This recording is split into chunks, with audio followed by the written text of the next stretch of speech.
Hi, my name is Sammy, and I was wondering, how tall was George Washington?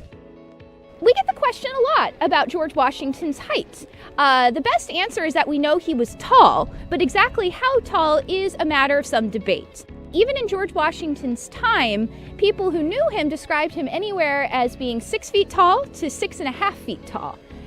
Historians today have even tried to use his clothing to figure out what George Washington's height was exactly, but even that has been inconsistent.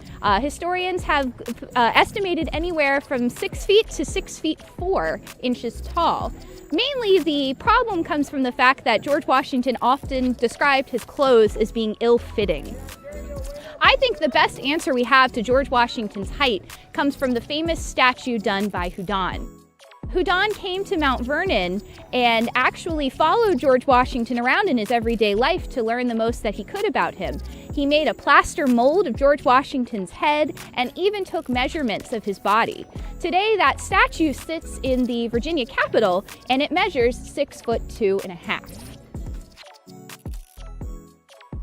Click the subscribe button below and the bell icon to get notifications for new videos about George Washington and behind-the-scenes work at Mount Vernon.